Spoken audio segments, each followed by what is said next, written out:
Tonight, we're taking a slow journey back thousands of years into humanity's quietest, simplest ages. Today, we are used to rooms lit by electricity and homes warmed by radiators. But once upon a time, winter was a long and unforgiving test for people. When icy winds howled, days grew shorter and nights felt endless. Now close your eyes and imagine the soft crackle of a fire. You're inside a small hut behind thick walls, where human voices drift like faint whispers on a first-age evening. Outside, snow gently blankets the earth. The sky is silent. The wind slips through the cracks in the door like the cold breath of ancient times. And in that old world, how did people survive the winter? What did they eat? How did they stay warm? How did life continue on frozen ground? Take a slow breath and let yourself sink into the depths of time. On this journey, we will gently explore how the people of the first age welcomed winter, prepared for it, and managed to endure it. If you're ready, let us walk together into the cold yet peaceful winter nights of thousands of years ago. Preparing for winter, storing and stocking supplies. Before winter arrived, the people of the first age followed a ritual honed through years of experience to ensure their survival. Summer was not only a time to enjoy the warm sun and long days, but also a crucial period for preparing for the hardships of winter.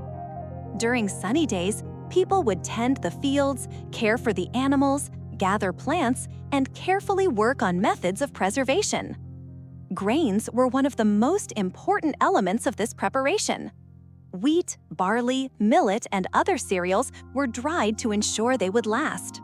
Spread under the sun, the grains sometimes swayed gently in the wind for days as they dried.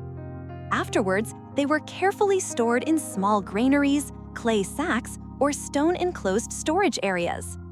Each grain was a bundle of hope, saved to stave off hunger through the long winter. People spent their days winnowing, removing foreign matter, and protecting the stores from moisture. Every action was carried out with quiet care and attention, leaving no detail overlooked to ensure the grains would survive the winter. Meat and fish were equally vital for survival. Animals hunted for food were either consumed fresh or preserved through smoking or salting. Smoking removed the water from the meat, preventing spoilage. Fish, caught from rivers and lakes, were prepared for long-term storage using salt or natural drying methods.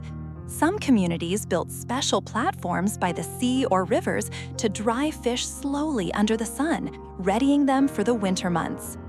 Vegetables were not forgotten. Root vegetables like carrots, turnips, onions, and cabbages were buried in the ground or coated in mud, acting as natural refrigerators. Stored in the earth or cool, cave-like spaces, these vegetables stayed fresh for months and provided essential nutrients during the cold days. Over time, these methods became a wisdom passed through generations as people quietly judged which vegetable would last longer under which conditions. Fats and honey were the foundation of winter survival. Fat, obtained from animals, was stored in small containers and used not only for cooking, but also as a source of energy. Honey was more than a sweetener, it was a long-lasting energy reserve. People harvested honey carefully, without disturbing the bees, and stored it securely. In the long winter nights, small amounts of honey provided warmth and energy, making the days more bearable. Preparing for winter was not only about food, it was also about order and planning. Each family reviewed their stored provisions, noted what was lacking, and took extra measures in the final days of summer. This process required patience and discipline. Every action, every step directly affected survival. Preparation was not only physical, but also mental, for the challenges of winter tested both body and mind. The quiet of this preparation was a hidden ritual within the joy and activity of summer. At sunset, people checked the granaries, arranged the food, and planned the next day by the fire. As winter approached, every step became more careful, every movement more deliberate, every breath measured. Each of these preparations ensured life would continue through the harsh, long nights of the cold season. Now, close your eyes and imagine the grain swaying gently in the wind under the warm sun, the scent of meat and fish quietly stored in the granaries, the cold, damp air surrounding vegetables buried in the ground. People organized these treasures silently, knowing that every action shaped their future. These preparations were not only about storing food, they were lessons in survival, endurance, and trust during the long winter nights. And so, before winter arrived, humanity's calmest and most patient moments unfolded. Every step was a quiet hope, every preparation a slow but certain path to survival. Winter had not yet begun, but people could feel its coming, and with patience and wisdom, they completed their preparations. Shelter and warmth, fire and insulation. As winter approached, one of the most critical aspects of life for people in the first age was their shelters and methods of staying warm. People did not only store food to survive the cold, they also sought ways to prepare their homes for winter. The home was the center of survival. Every wall, every crack, every small detail mattered. Most houses had thick walls made of stone or mud. Stone naturally kept out the cold, while mud provided insulation and blocked the wind. Windows were small and rare, usually only large enough to let in a little light. Big windows allowed cold to enter and heat to escape. Thus, homes were designed as quiet and closed spaces, kept warm throughout the winter. In the central areas, there was often a fire pit. This pit was used not only for cooking, but also to provide warmth to the house. The fire burned throughout the day, and especially at night, its heat radiating through the stone and mud walls to keep the interior warm. Smoke sometimes escaped through the high points of the ceiling or slowly rose inside, creating a natural balance of warmth. People gathered around a fire, warming both body and spirit. In some regions, particularly in very cold climates, people built semi-subterranean homes. These dwellings were partially dug into the ground and covered with soil or stone. The earth acted as natural insulation, protecting the interior from the harsh cold outside. Doors were narrow and low, keeping warm air inside and minimizing the entry of cold. Inside, the house felt quiet, sheltered, and safe. No matter how severe the snow and wind were outside, inside it was as if time had paused. During winter, people organized their homes not only to stay warm, but also to create a comfortable and safe living space. Animals were often brought indoors. Small goats, sheep, and sometimes cattle were kept on lower floors or in designated areas. These animals provided more than food. They acted as living heaters. The close relationship between humans and animals helped ensure both warmth and survival. Furniture inside homes was minimal. There were usually only seating and sleeping areas with small storage shelves. Beds were covered with animal hides and wool, protecting people from the cold. In the corners, small stoves made of stone or clay provided extra heat. During the day, sunlight gently entered the house, adding natural warmth, which blended with the fire's heat at night. The process of staying warm was not merely a physical necessity, it was also a social ritual. In the evenings, people gathered around the fire, letting the day's fatigue melt away in a gentle silence, talking softly or sharing stories. This ritual became a source of comfort, warming both body and soul during the cold winter nights. Every movement, every breath was intended to increase the home's warmth and safety. Some communities reinforced roofs and walls with additional materials. Dried shrubs, straw, or layers of wool provided extra insulation. In some homes, soil layers or stone piles were carefully arranged to protect against the cold. People worked quietly on these improvements, fully aware that each detail affected their chances of survival. During the winter, people spent more time indoors, minimizing energy expenditure. They went outside only when necessary, planning each step carefully. Life around the fire created a microcosm where humans, animals, and natural heat sources came together to make winter more bearable. Now imagine, outside, snow quietly blankets the ground, while you are inside a house with thick stone walls. The fire crackles softly, smoke rising toward the ceiling. A small goat sleeps quietly in the corner. People move slowly, arranging food, checking hides and wool, sharing warmth. Every breath, every movement is preparation and defense against the long, quiet nights of winter. And you, in this ancient world, thousands of years ago, simply watch, listen, and slowly sink into the winter night. Chapter 4: Clothing and Body Heat. Protection against the cold. When winter arrived, survival for first-age humans depended on more than shelter and food storage. Keeping their bodies warm was the most essential defense against the harshness of the season. Through generations of experience, people had learned how to protect themselves from the cold. Every piece of clothing, every strip of hide, was a silent guarantee of survival. Animal hides were among the most valuable garments of winter. The hides were cleaned, dried, and treated.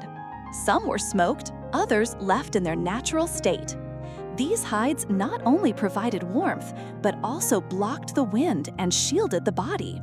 People wore them in multiple layers, taking special care to protect areas where heat was most easily lost, such as the hands, feet, and head. Each layer kept the cold outside while trapping warm air within. Wool was another precious form of protection. Sheep and goat wool allowed the body to breathe while still holding in heat. Woolen tunics, cloaks, and gloves slowed the cold's advance on the human body. Sometimes, wool was rubbed with clay or fat to make it more durable and insulating, allowing it to stay effective even in damp conditions. Hoods, caps, and woolen wraps were carefully crafted to cover the head and neck, cutting the wind and preventing the loss of body heat. The hands and feet were never forgotten. Because the cold struck hardest at the extremities, shoes, socks, and gloves made from hide and wool were essential winter equipment. People often filled their shoes with straw or wool to create simple but effective insoles that kept their feet warm. Hands, needed both for work and warmth, were kept protected at all times. These precautions were simple but crucial. Even a small oversight could become dangerous in the freezing cold. Preparing clothing was a long process. Cutting hides, processing wool, and shaping each piece to fit the body could take days. People did not see garments merely as clothing, but as tools for survival. Every stitch, every tie increased their chances of enduring the winter. In some societies, clothing also represented status or family identity. What was worn in which season, how it was made, and who used what were all parts of ritual and discipline. Some communities treated hides with fats and plant substances to make them waterproof, an essential technique in regions with heavy snow and rain. People tended to their clothing whenever they could, repairing tears and reinforcing weak spots so each piece remained ready for use. This process required patience and care. Every action was another quiet assurance of survival. Clothing was not only a tool against the cold, it was a source of psychological comfort. Wrapped in thick hides and warm wool, people felt safe during the long nights of winter. Every breath held warmth within. Every movement helped maintain body heat. This silent struggle became one of the most vital aspects of survival for both body and spirit. Now imagine snow is falling softly outside while you are wrapped in a thick wool tunic and an animal hide cloak. Your hands and feet are warm, your head is protected. Despite the harsh wind outside, you feel safe within. Each breath helps preserve your warmth. Every movement is part of your quiet battle for survival. Thousands of years ago, long before you, people protected their bodies in the very same ways. And now you are witnessing their silent struggle. These garments may be simple hide and wool, but they carry within them thousands of years of wisdom, patience, and survival strategy. As people prepared for the long, quiet nights of winter, each piece of clothing offered warmth and safety. And you, in this ancient world, in the calm and sheltered atmosphere of thousands of years ago, simply watch, listen, and slowly drift into winter. Chapter 5: Community and Togetherness. The silent solidarity of winter. The longest nights of winter. Shadows of people gathered around the fire fall slowly upon the walls. In the first age, a community's greatest strength wasn't the food they had or the shelters they built, but the bonds they shared with one another. As the cold grew harsher, people drew closer together, feeling the warmth of unity both in their bodies and in their spirits. Imagine a winter night. Inside the huts, a heavy silence lingers. Outside, snow slowly blankets the earth. The wind blows like a sorrowful song carried from a distant mountain. But inside, people become closer, more attentive, more caring. At the center of many communities stood a great fire. This fire was not just a source of warmth. It was a place where people told stories, shared their thoughts, and faced the day's stillness together. Those seated around the fire listened to one another and never forgot to help each other. This solidarity was the strongest force that softened the cruelty of winter. Some families, especially the oldest members, told stories on winter evenings. These stories spoke of forgotten journeys of ancestors, struggles against the harshness of nature, or spiritual beliefs passed down through generations. Children would drift into sleep on freezing nights, comforted by these stories, lulled by the voices of their elders.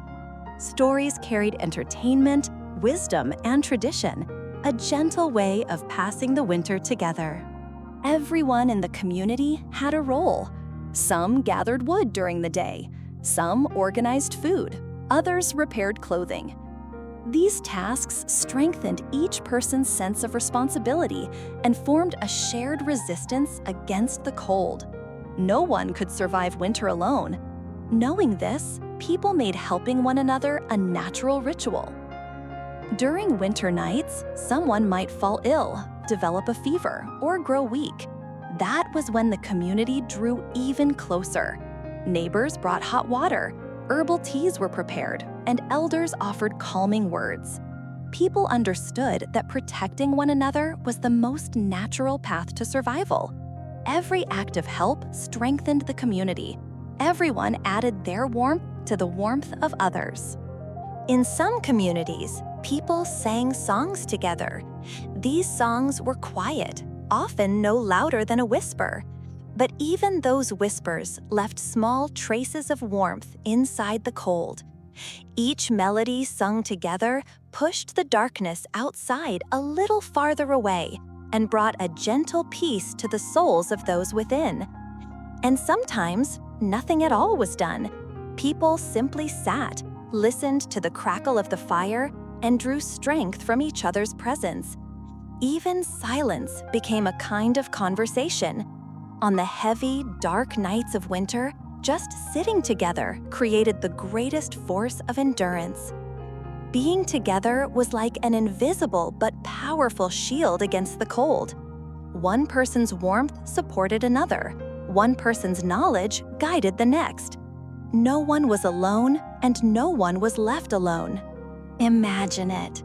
In a dark hut, the warmth of the fire spreads across the walls. Your family, your friends, your neighbors sit beside you. Everyone shares the same warmth. As the wind howls outside, the presence of those around you calms your spirit. The weight of winter feels lighter simply because it is carried together.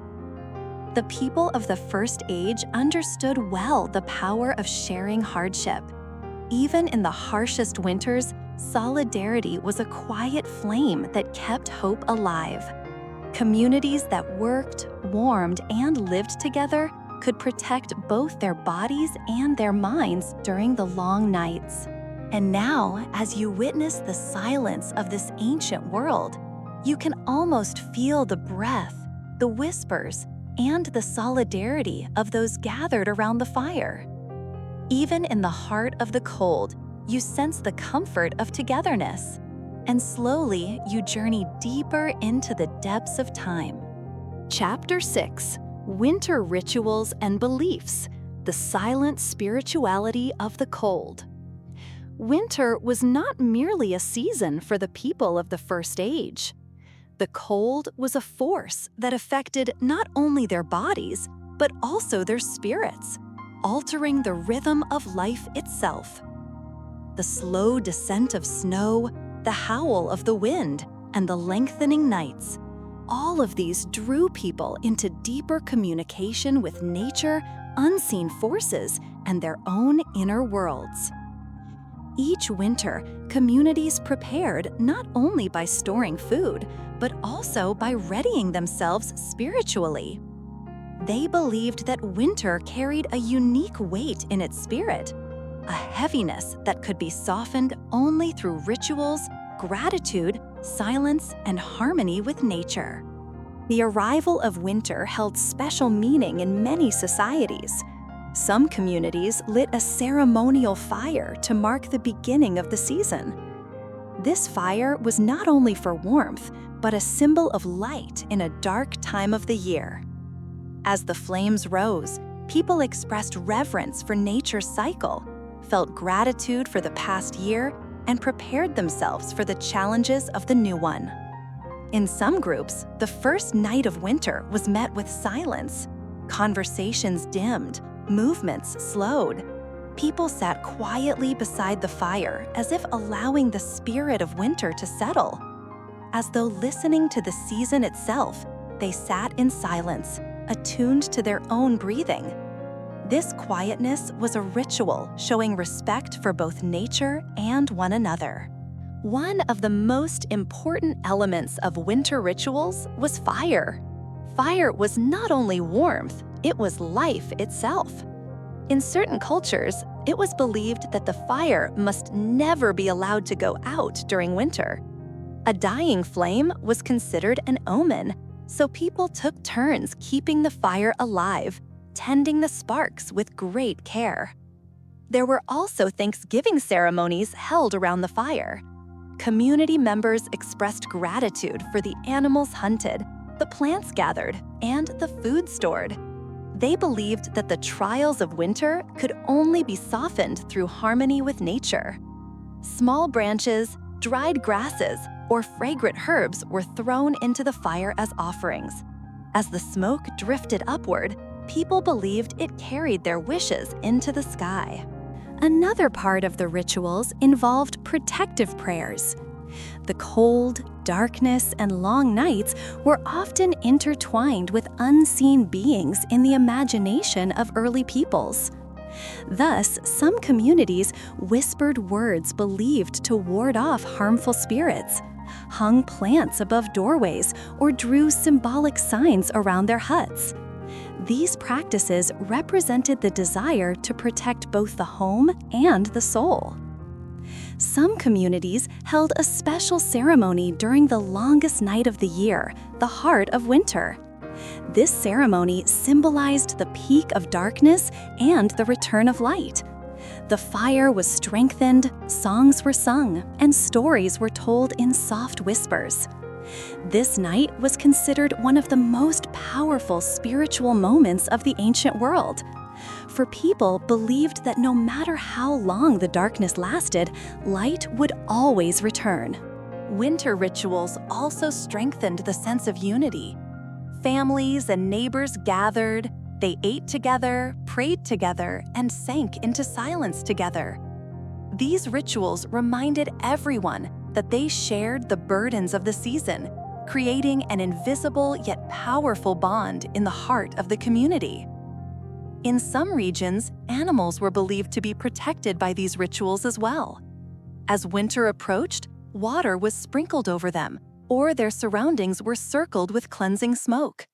These practices were seen as spiritual support to help both humans and animals endure the winter.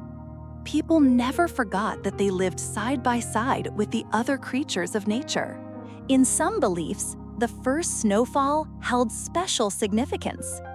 As snowflakes drifted slowly down, people looked to the sky, believing it was nature's gift. Some thought the snow cleansed the spirit. Others believed it was a sacred blanket, preparing the earth for a new year. Thus, the first snow was welcomed with quiet joy. Now close your eyes and imagine one of these rituals. You are sitting beside the fire. Outside, snow falls in silence. The community awaits patiently and respectfully, joining in nature's rhythm. The soft crackle of the fire glows like a small light fighting against the darkness outside. This moment is like a doorway into the inner world of people who lived thousands of years ago. Even in the heart of the cold, rituals brought a sense of peace. Winter's weight did not vanish, but the spirit learned to accept it. These rituals were gentle traces of humanity's old bond with both nature and its own inner voice. And as you listen to the deep silence of this ancient era, the slow, steady rhythm of the rituals begins to draw you in. The warmth of the fire, the cadence of your breath, the quiet snowfall outside, all flow together like a soft music, preparing you for deep sleep. Chapter 7. How did they sleep at night? The silent sleep of winter. Winter nights. Darkness fell much earlier, and the sun rose much later. Because of this, nights held a long and special place in the lives of first-age people. The cold air, the slowing of time, the crackle of the fire. When all of these came together, sleep became like a quiet doorway into another world. Winter nights were times of rest and protection for most communities. Once darkness settled, hunting, traveling, or walking outdoors became dangerous. People ended their work when the light faded and retreated to their shelters. Everything slowed down.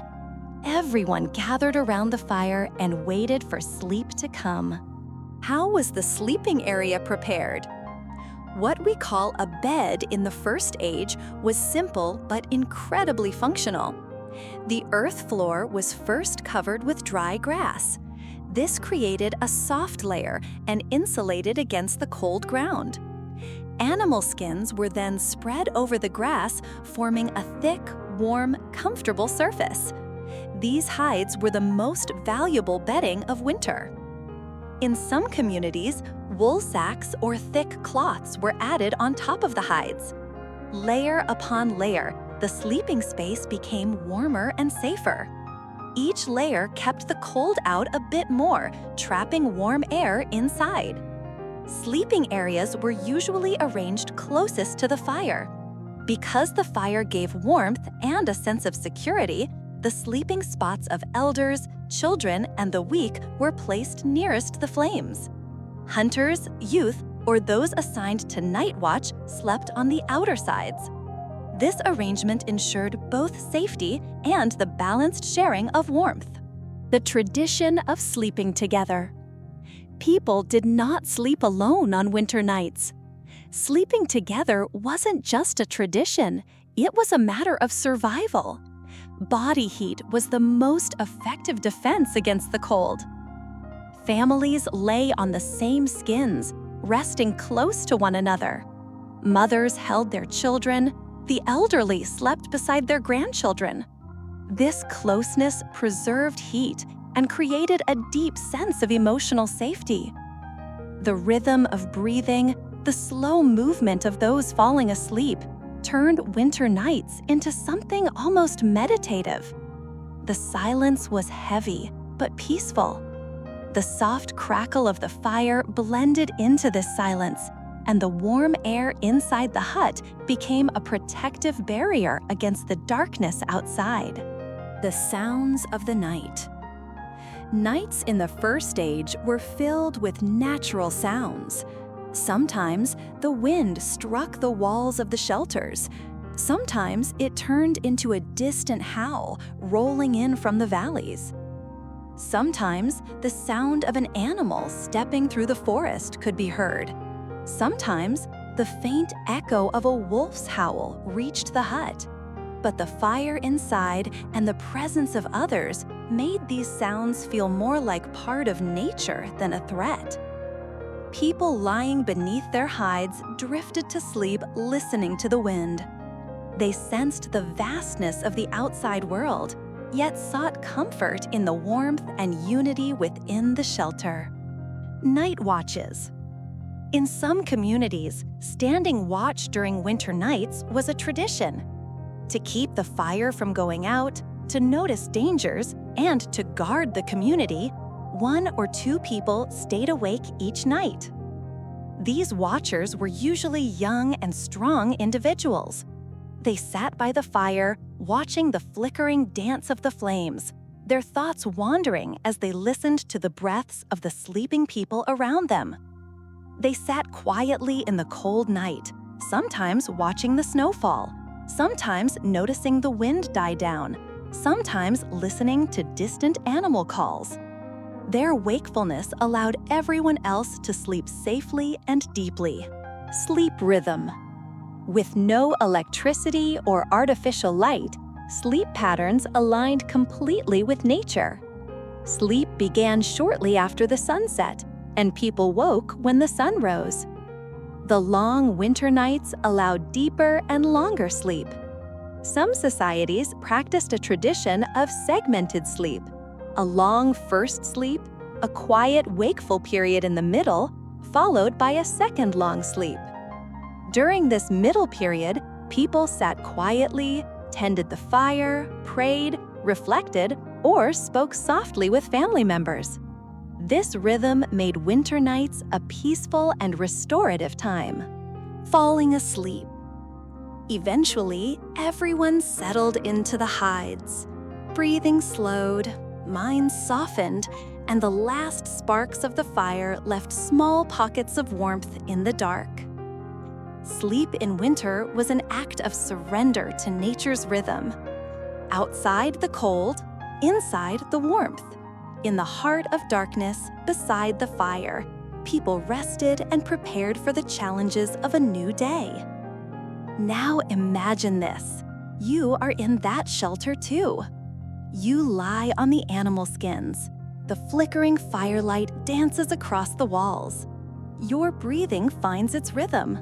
Snow falls silently outside, and slowly you begin to drift into the deep peace that first-age people felt thousands of years ago. Chapter 8: The Slow Flow of Life in the Winter Forests.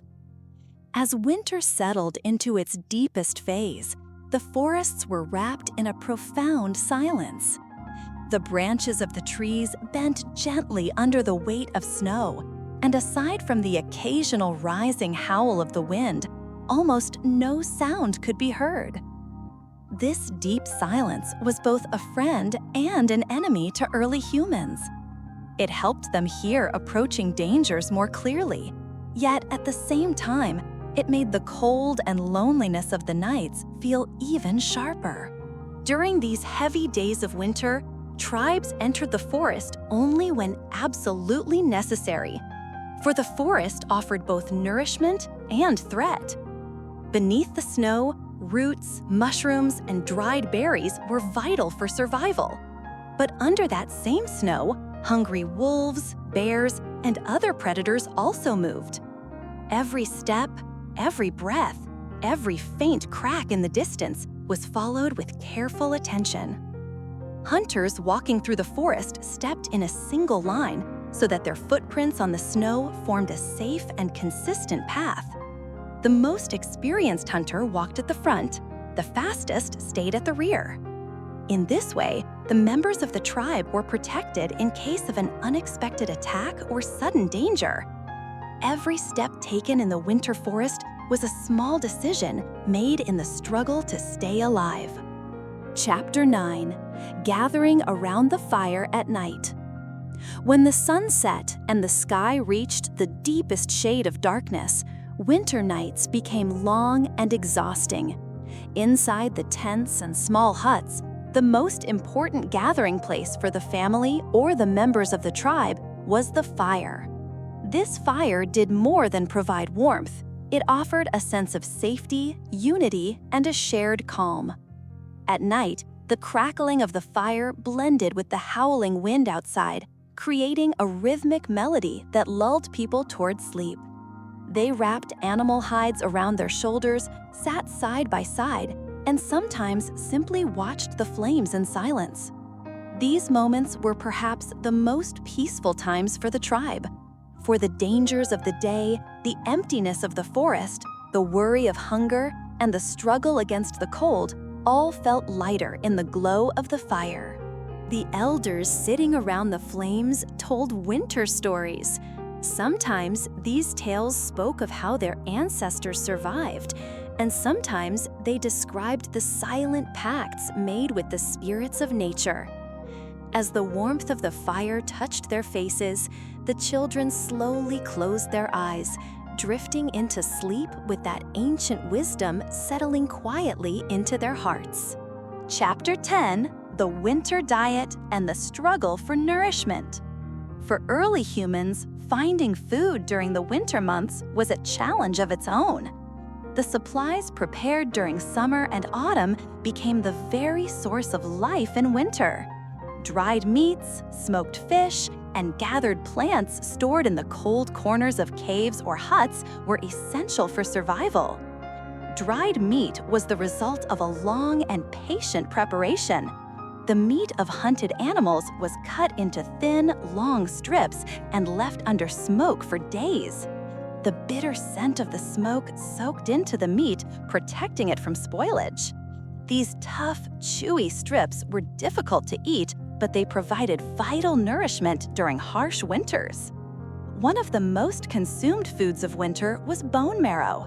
Hunters would gently heat animal bones near the fire and extract the marrow inside, sharing it with their families. It was a food that provided both energy and strength. For the people of that era, nothing from nature was wasted. Every part of the animal was considered a precious resource for winter. Chapter 11: Social Life and Tribal Bonds in Winter. The cold months were not only a physical struggle, they were also the time when people bonded with one another the most. The lively, scattered, and fast-paced life of summer gave way to a slower rhythm. This gentler pace allowed people to spend more time together. Families shared stories, planned future hunts, and taught children the skills needed to survive.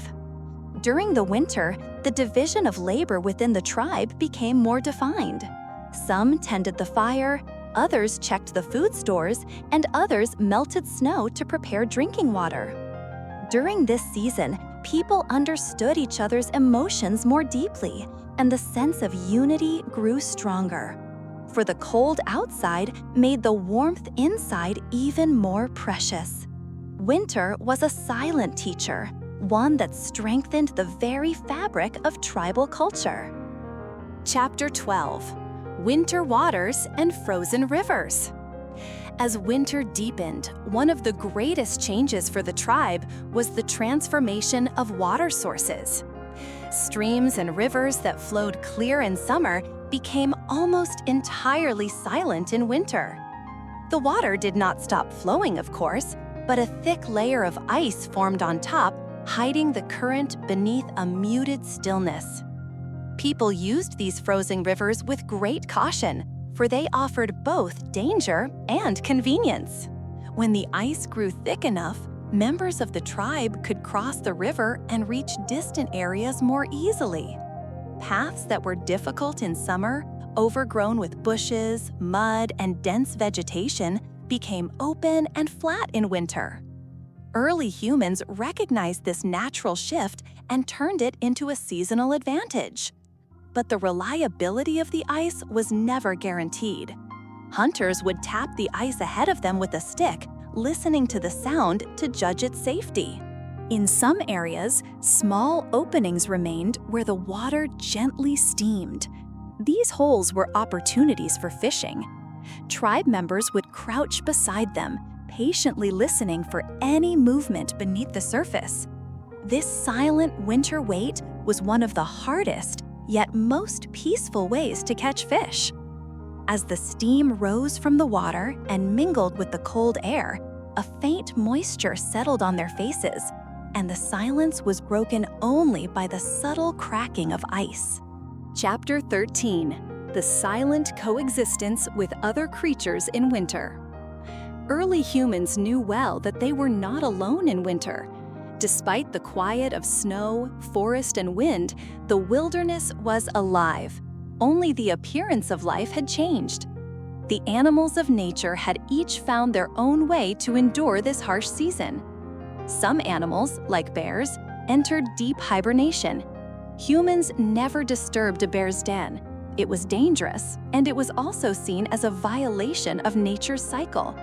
A hibernating bear was like a silent trust placed by the wilderness, and people respected that trust.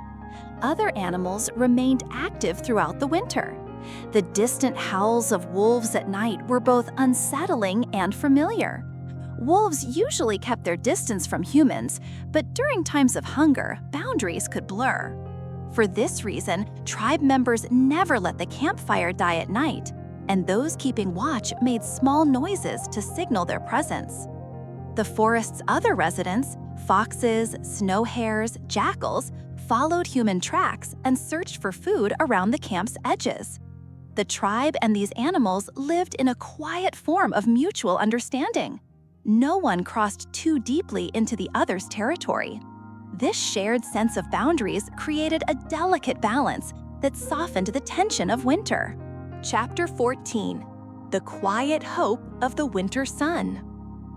During the winter months, the sun lingered much lower in the sky. Its light fell upon the forest at a shallow angle. That faint yellowish glow shimmering over the snow eased the heaviness of the season. For early humans, the sun was more than warmth. It was a source of emotional strength. On sunny days, tribe members would step outside, lift their faces toward the light, and narrow their eyes as they savored the brief moments of warmth. The sun's sparkle on the snow rekindled their hope. On such days, people worked more, walked farther, and hunted longer. Even the short-lived energy given by the sun was precious. Sometimes the darkness and sunless skies lasted for weeks. During these periods, the tribe grew quiet and time seemed to slow. But when the sun reappeared, children ran across the snow and adults drew deep breaths, feeling the weight inside them ease. That was the nature of the sun. It revealed itself sparingly, yet every ray slipping through bare branches was a fragment of hope in the heart of winter. Chapter 15: Time and the Winter Calendar. For early humans, time was nothing like the calendars we use today. They measured it through the signs of nature: the softness of snow, the length of the sun's presence in the sky, the movements of animals, the direction of the wind. All of these were clues that told the tribe which stage of winter they were living through. The early part of winter was gentler. The snow was fresh and the wind mild. In the middle of winter, the cold hardened and the snow grew heavier and drier. Frozen lakes offered both opportunity and danger. Toward the end of winter, the snow slowly loosened and the sun's influence became more noticeable. When people heard the sound of running water again, they knew winter was nearing its end. This cyclical flow of time taught humans the rhythm of nature. Each season was a teacher. Summer was activity, autumn preparation, winter endurance, and spring rebirth. And winter was the quietest yet strongest chapter of this eternal cycle. Chapter 16: Winter Illnesses and the Healer's Quiet Struggle. As winter months grew harsher, the cold affected not only the world outside, but the human body as well. For early humans, illnesses were even more frightening than snowstorms. They were invisible, silent, and often advanced unexpectedly. For this reason, healers played a vital role within the tribe. Healers were wise individuals who knew the power of plants, could read the scents carried by the wind, and interpret changes in the sound of water. Before winter arrived, they would gather herbs, dry them, and store them in small pouches. These pouches rested quietly in a corner of the hut, each containing traces of nature's summer bounty. When illness appeared, the healer would sit by the fire with a pot of boiling water, slowly adding dried leaves and roots. The steam rising from the herbs filled the hut with a heavy yet soothing aroma. To the people, this scent signaled both healing and protection. The healer would place a warm cloth on the patient's forehead, sometimes rub animal fats onto the body, or administer herbal mixtures accompanied by a soft, calming murmur. These murmurs blended into the quiet of winter nights, merging with the crackle of the fire to fill the hut with a sense of care. Although recovery often took time, the tribe stood together. Someone was always by the side of the sick. This solidarity in winter sustained the tribe not only physically, but also emotionally. Chapter 17: Preparing Animal Hides and Winter Clothing. Early humans treated animal hides with great care to protect themselves from the winter cold. During the harsh months, the quality of a single hide could sometimes mean the difference between life and death. For this reason, the ritual of preparing hides was considered almost sacred. The hide of a hunted animal was first spread out on the snow, allowing the hardened blood to be cleaned away. Then, tribal women would carefully scrape the hide, using a smooth stone to remove the layer of fat. The sound of the stone slowly rubbing across the hide became a symbol of winter preparations.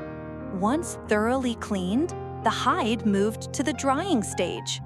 Tribes would often use the gentle smoke of a fire, keeping the hide at a safe distance and letting it dry slowly. This process made the hide durable and removed any lingering odors. Once dried, the hide was stitched with cords by tribe members and transformed into clothing: shoulder cloaks, long jackets, foot coverings. These garments did more than provide warmth. They carried identity for the tribe. The type of fur worn could indicate a person's role, experience, and sometimes even courage within the community. On winter nights, sitting around the fire, people felt not only the warmth beneath the animal hides they wrapped themselves in, but also the comforting sense of belonging to a community. Chapter 18: Winter Journeys and the Quiet Bonds Between Tribes. During the winter months, tribes usually preferred to stay in place. However, certain special circumstances made travel necessary. When combined with the cold and the silence of the snow, these journeys became both dangerous and mesmerizing. Intertribal visits were generally motivated by 3 reasons: sharing knowledge, trade, and maintaining alliances. These journeys meant crossing vast snow-covered plains, traversing frozen rivers, and moving through the silent shadows of the forest. Travelers would walk in a line, like hunters, taking careful steps to avoid leaving tracks. Along the way, they would watch animal footprints in the snow, follow the direction of the wind, and navigate by the pale light of the sun. At each stopping point, small fires were lit, and the travelers would sit around them, letting the warmth seep into their bodies.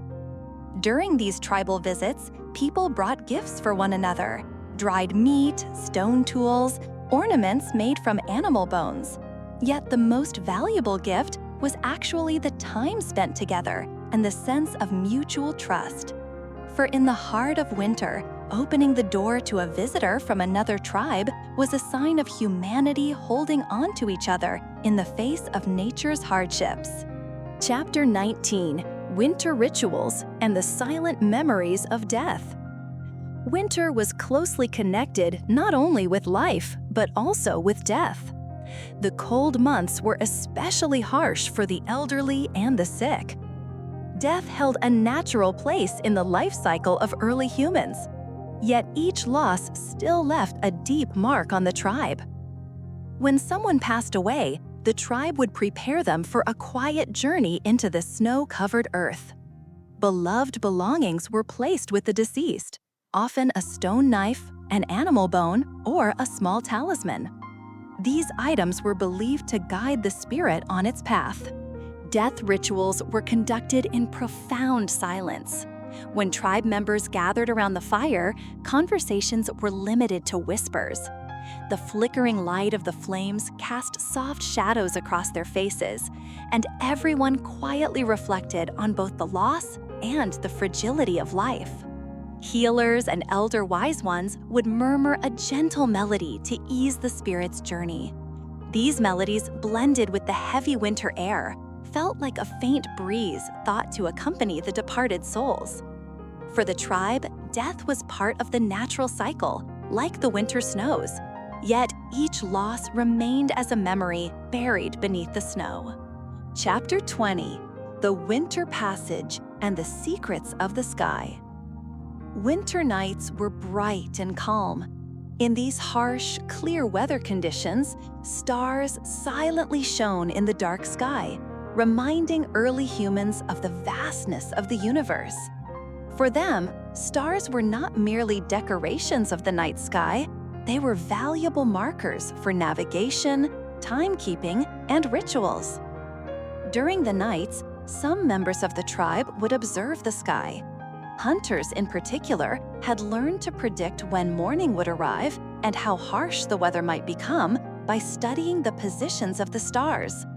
The bright stars in the middle of the sky served as silent guides, reflecting both the people's hopes and their fears.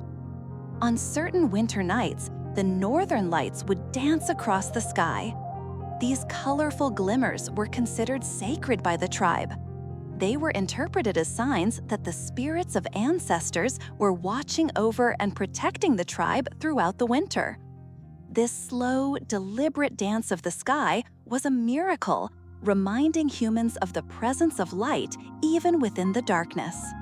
Chapter 21: Night of the Predators.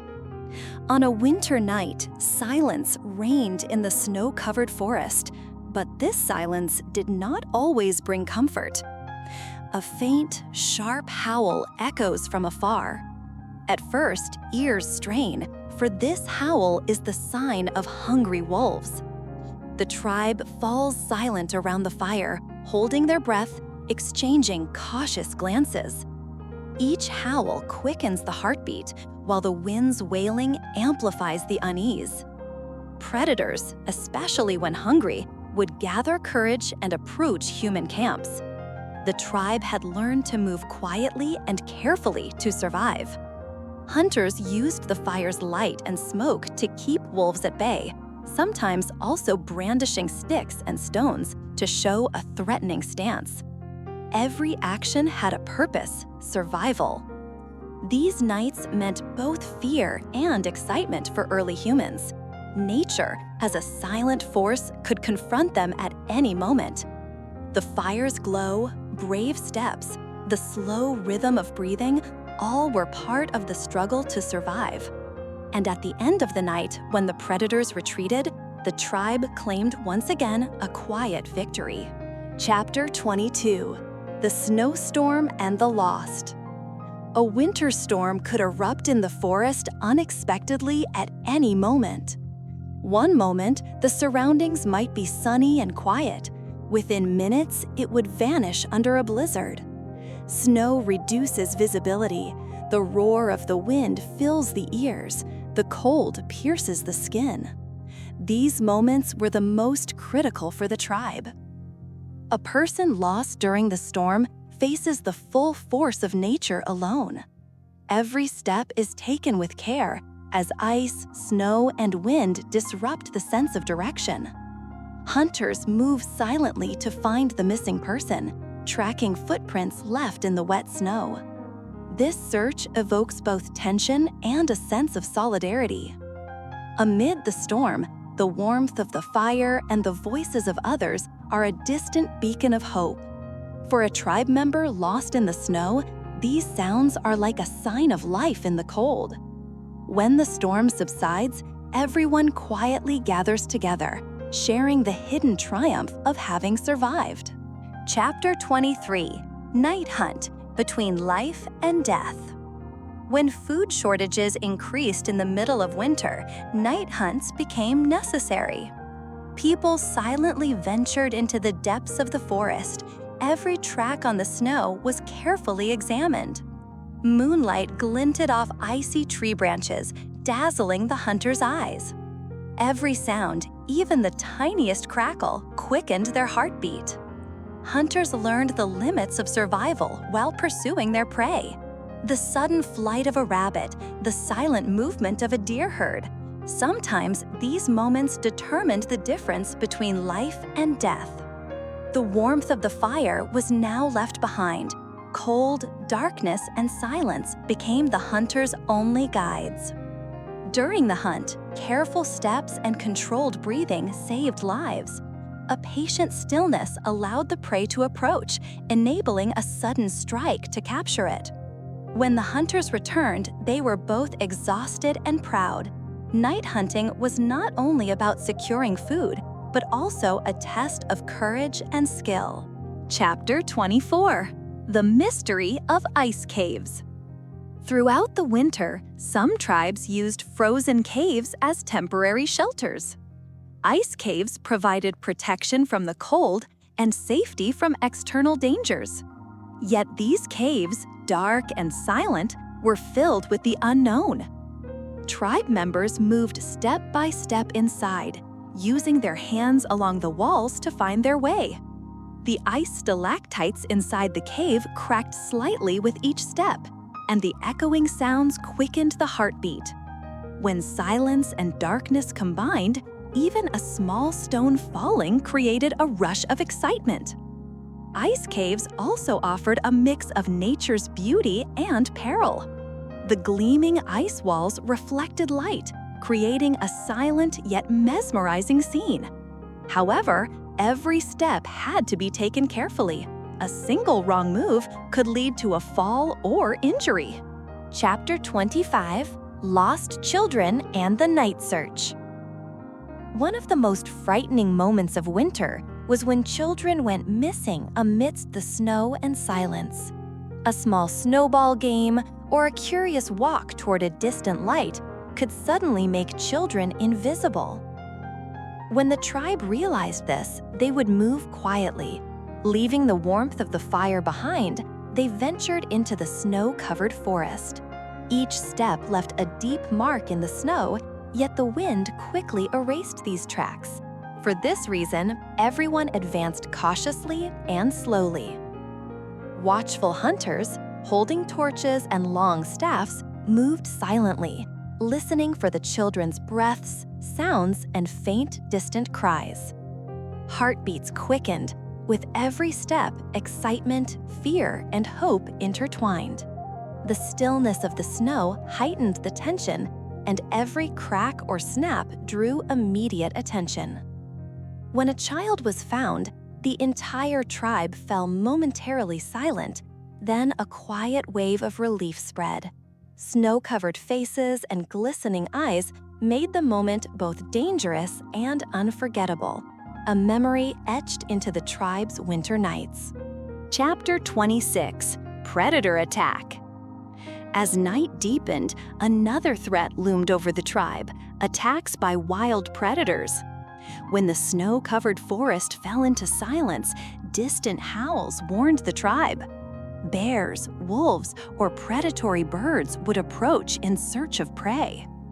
The hunters protected the fire, readying their clubs and stones, holding their breath.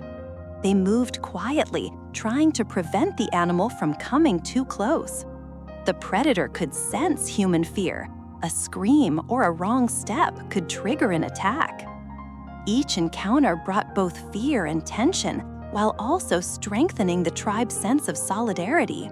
People held each other tightly, guarded the fire, and never lost their focus for a moment. These nights revealed the harshness of nature and the delicate line between survival and danger. Chapter 27: The Snowstorm and the Struggle to Survive. A snowstorm breaking out in the middle of winter tested everyone's limits. Snow and wind disoriented the sense of direction and reduced visibility almost entirely. Tribe members clung tightly to one another, striving to keep the fire alive, moving with the instinct to survive. Walking through the storm was risky with every step. Hidden ice beneath the snow posed the danger of slipping, and the wind made breathing difficult.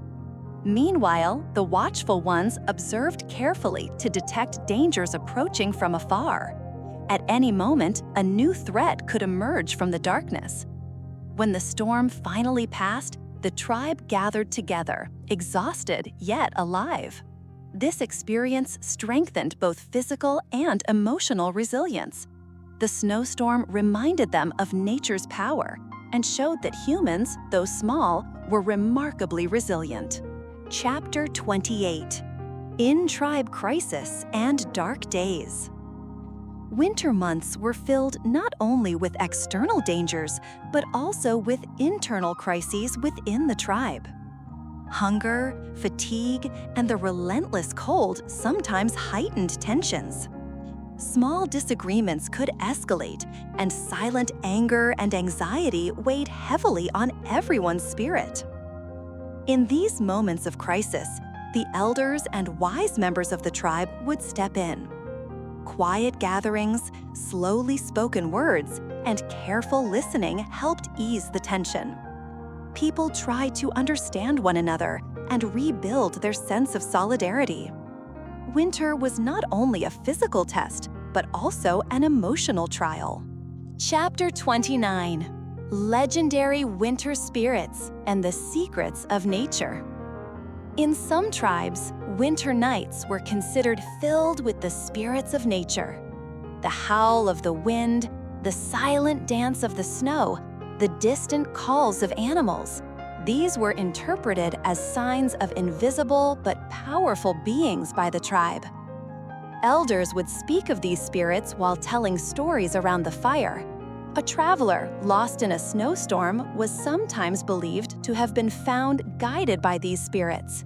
The movements of the stars and the northern lights were regarded as silent signs of these entities. Tribe members showed respect to these unseen forces of nature, moving with quiet caution.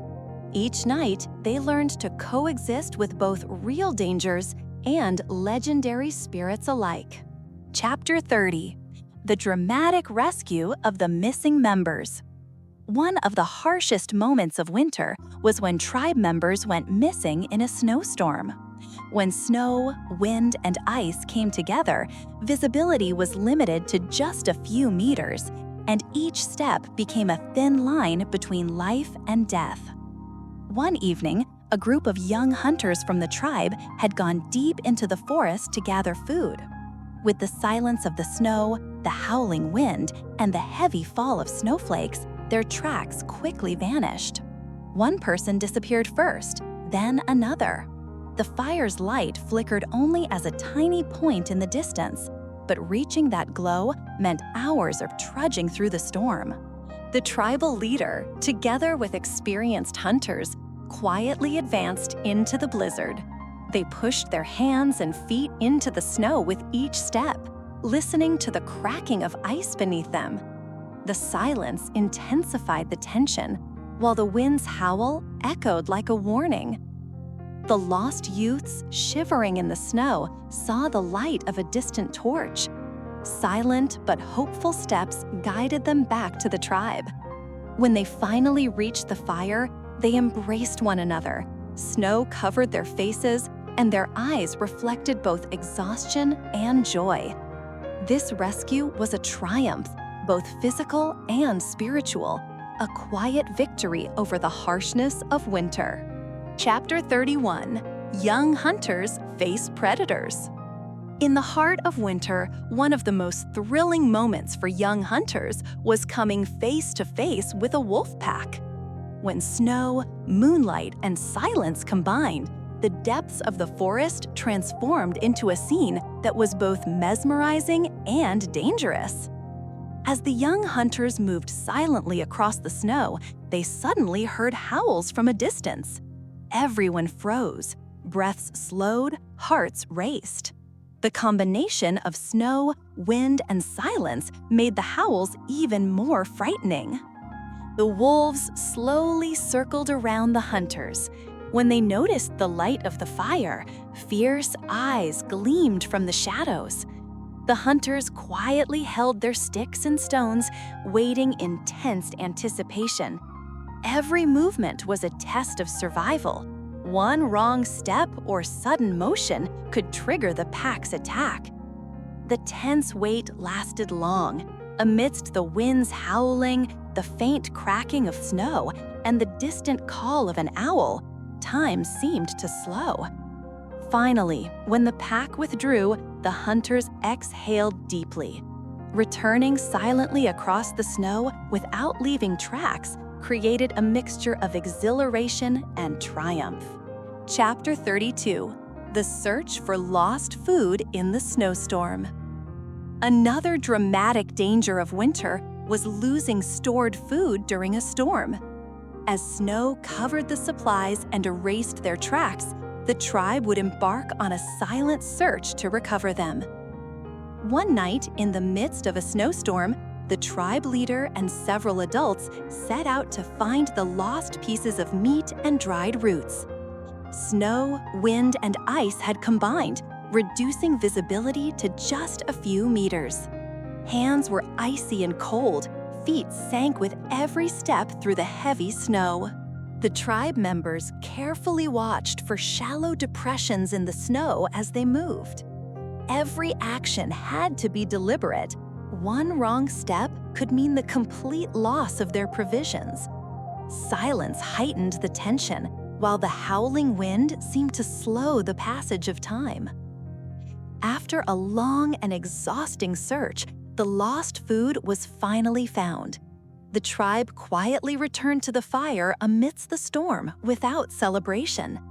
This victory was not only about survival, it was a silent triumph in the battle against darkness and cold.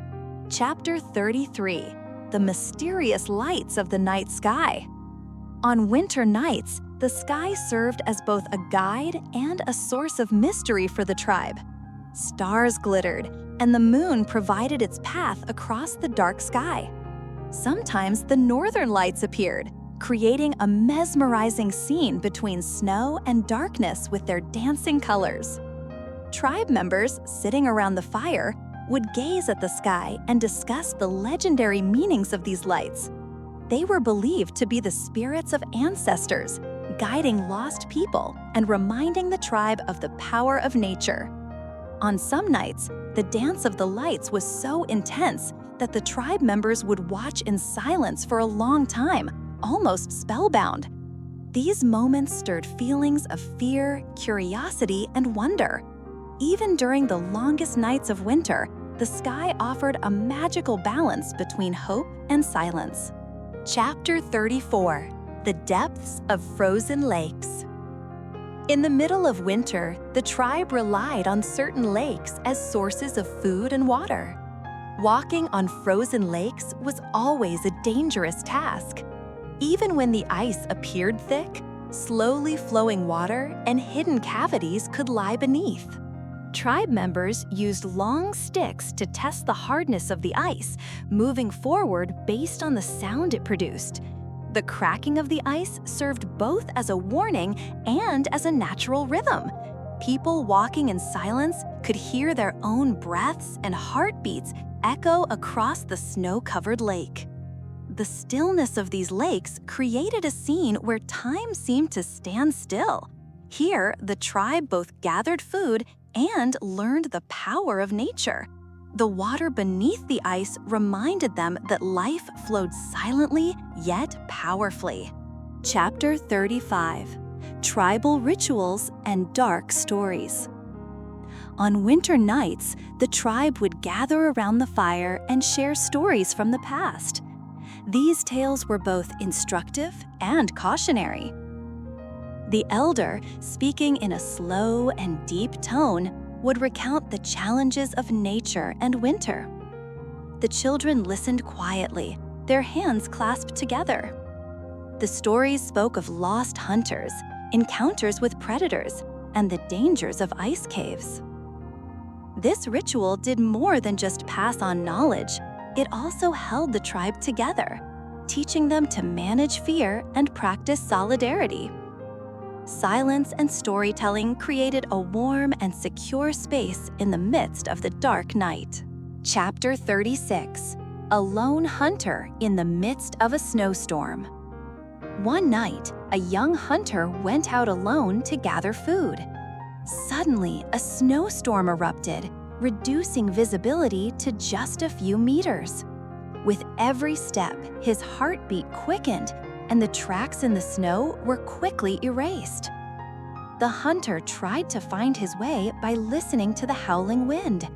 Distant wolf calls and the sound of an owl carried both fear and guidance. The warmth of the fire had been left behind. Solitude and darkness stayed with him. After hours of silent walking, the hunter finally reached the tribe's camp. Surviving in the midst of the snowstorm was a quiet testament to courage and harmony with nature. Chapter 37: The Mystical Dance of the Northern Lights. On the longest night of winter, the sky put on a colorful light show. The northern lights spread across the heavens as if dancing, reflecting on the snow and the trees. The tribe members sat silently around the fire, watching the mesmerizing scene. The elders explained that the lights were the spirits of their ancestors, watching over and protecting the tribe. Children and young people, gazing quietly, felt both awe and a subtle shiver.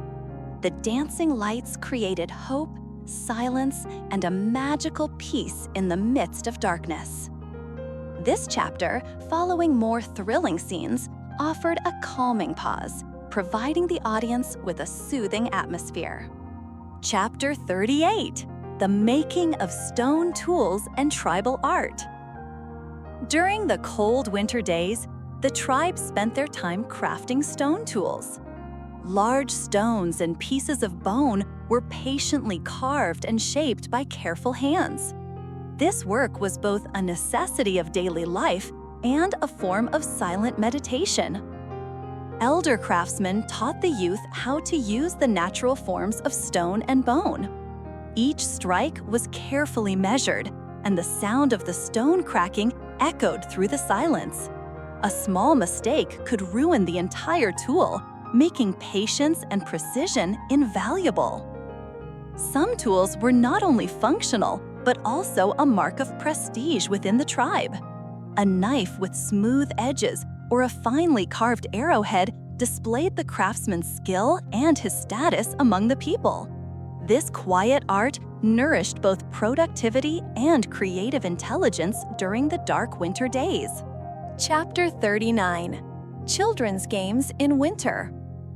On winter nights, the children of the tribe invented their own games. Snow-covered areas, simple stones, and tree branches transformed into a playful arena. Some children organized small races, running swiftly over the snow, while others hid quietly, trying to find each other without leaving traces. Adults watched from a distance, intervening only when necessary. These games were not only a source of fun for the children, but also a way to develop survival skills. Amidst the silence, snow, and cold, these small bursts of laughter added a warm touch to the winter nights. Chapter 40: The Tribe's Kitchen and Food Preparation. During the winter months, preparing food was one of the tribe's essential survival rituals. Dried meats, roots, and frozen herbs were boiled on large stone stoves or heated over the fire. Women and elders worked together, slowly preparing soups and meat mixtures. Each ingredient was added with silent care, and the aroma of the cooking filled the hut gently. This kitchen ritual also kept the tribe united. Everyone had a role and contribution. No one worked alone. The warmth of the fire, even when the darkness and cold raged outside, conveyed a sense of unity and comfort within. Chapter 41: Exploration Journey and Mysterious Caves. On some winter days, the tribe would organize small exploration journeys. The goal was to find food, materials, or new shelter areas. These journeys required silence and careful attention. The snow and quiet left traces with every step.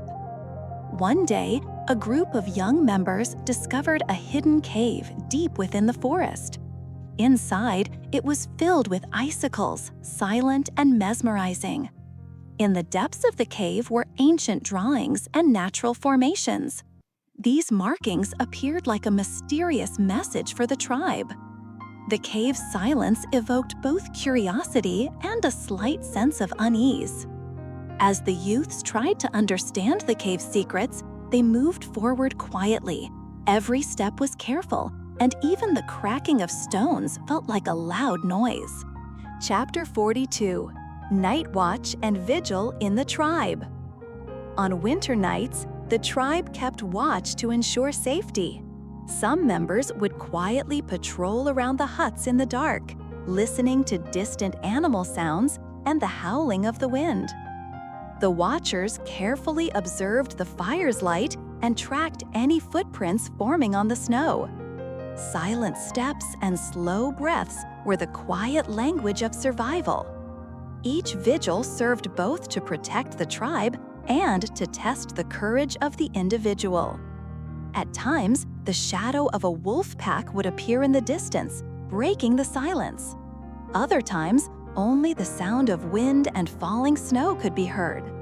The duty of the watchers was to maintain this delicate balance, a task filled with both tension and responsibility. Chapter 43: Hidden Passages Under the Snow.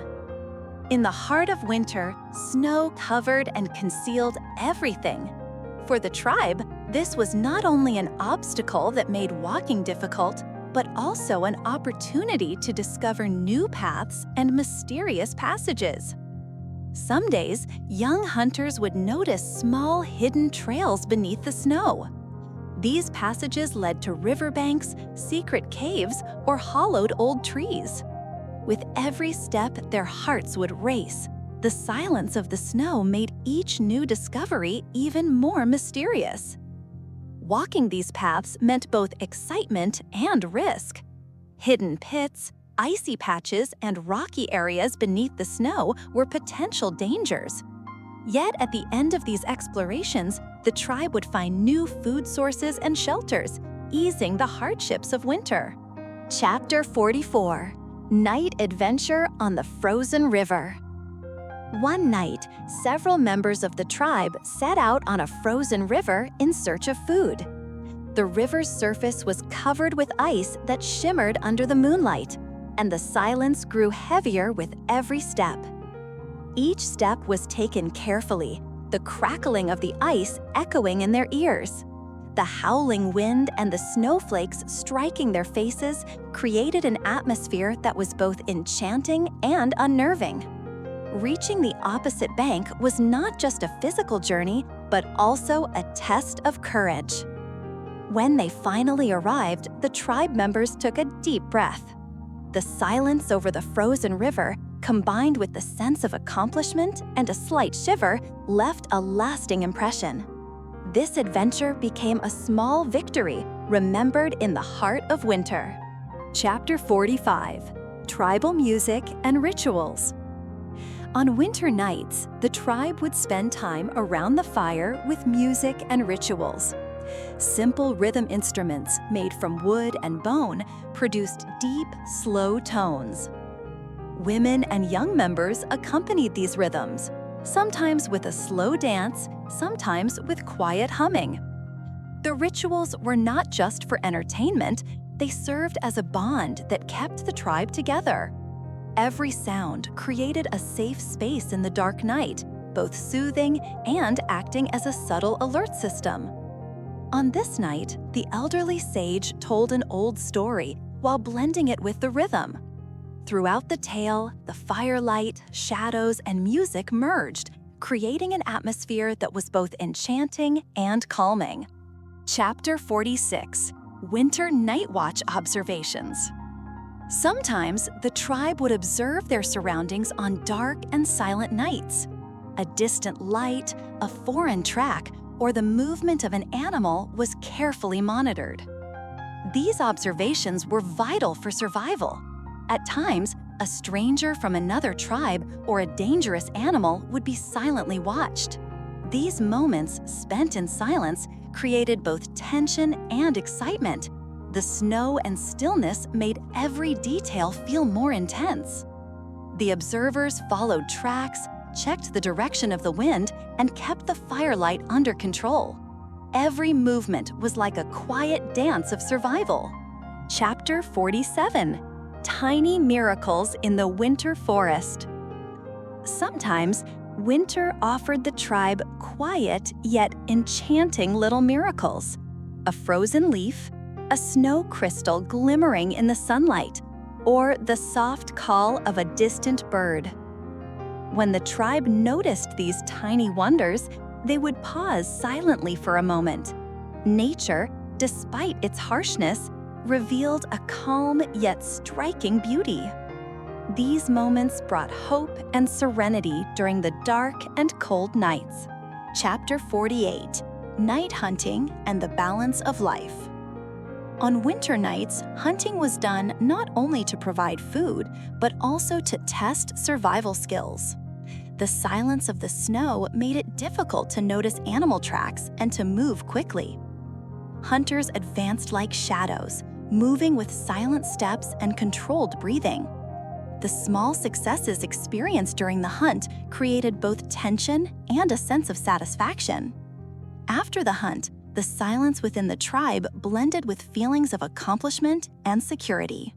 Chapter 49: Midnight Winter Explorations. At midnight, some brave members would venture out to explore hidden areas. Walking through the snow and silence meant both risk and adventure. During these explorations, they might discover new shelters, food sources, or ancient tracks. Each discovery carried significance for the tribe's survival and security. The silence heightened both tension and curiosity. Chapter 50: The Quiet Fidelity of Winter. At the end of winter, the snow slowly begins to melt, bringing a quiet time of reflection for the tribe. Tracks beneath the snow, lost items, and the silent victories of survival are remembered. Tribe members gather around the fire after the long winter nights, contemplating the past, the hardships, and the small miracles. Silence blends with peace and gratitude. This moment offers both rest and a deep sense of fulfillment. Winter ends, marked by both its challenges and its silent beauty.